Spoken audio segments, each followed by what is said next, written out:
ചിലയിടങ്ങളിൽ നിന്ന് നമ്മൾ എപ്പോഴാണ് ഇറങ്ങി വരേണ്ടത്? അല്ലെങ്കിൽ ഒരു ബന്ധം വിട്ടുപോകേണ്ട സമയം എപ്പോഴാണ്? ലെറ്റിംഗ് ഗോ എന്ന് പറയുന്നത് അത്ര എളുപ്പമായിട്ടുള്ളൊരു കാര്യമല്ല.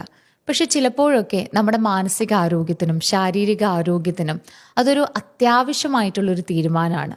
പഠനങ്ങൾ പറയുന്നത് നമ്മുടെ സ്ട്രെസ് അഡിക്ഷൻ നമ്മളെ ഒരു അൺഹെൽത്തി റിലേഷൻഷിപ്പ് അല്ലെങ്കിൽ അൺഹെൽത്തി പാറ്റേണിൽ തന്നെ സ്റ്റക്കായിട്ട് നിർത്താൻ സാധ്യതകൾ വളരെ കൂടുതലാണ്.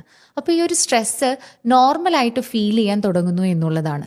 ഇൻറ്റൻസ് ആർഗ്യുമെൻറ്റ്സ് ഉണ്ടാകുന്നു, അതോടൊപ്പം തന്നെ കുറേ സോറി പറച്ചിൽ, ചില സമയങ്ങളിലൊക്കെ നല്ല ഗുഡ് മൊമെൻറ്റ്സ് ഉണ്ടാകും. ഇതൊരു സൈക്കിളായിട്ട് മാറുകയും ഇവിടെ തന്നെ സ്റ്റക്കായി പോകുന്നൊരവസ്ഥയുമുണ്ട്. നമ്മൾ മനസ്സിലാക്കണം, നമ്മുടെ റിലേഷൻഷിപ്പ് എപ്പോഴും നമുക്കൊരു സ്ട്രെയിൻ ഫീൽ കൊണ്ടുവരുന്നുണ്ട്. അതിലൊരു സമാധാനവും സന്തോഷവും നിങ്ങൾക്ക് ലഭിക്കുന്നില്ല.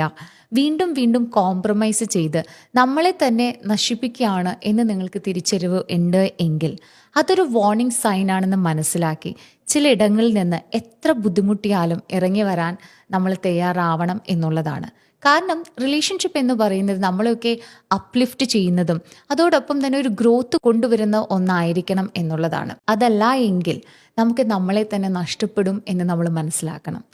ലെറ്റിംഗ് ഗോ എന്നതർത്ഥം നമ്മൾ തോറ്റുപോയി എന്നുള്ളതല്ല. നമ്മൾ നമ്മളെ തന്നെ വാല്യൂ ചെയ്യുന്നത് കൊണ്ടിട്ട് ഈ ഒരു സമയത്ത് നമ്മളെ വീണ്ടെടുക്കാൻ നമ്മൾ ശ്രമിക്കണം എന്നുള്ളതാണ്.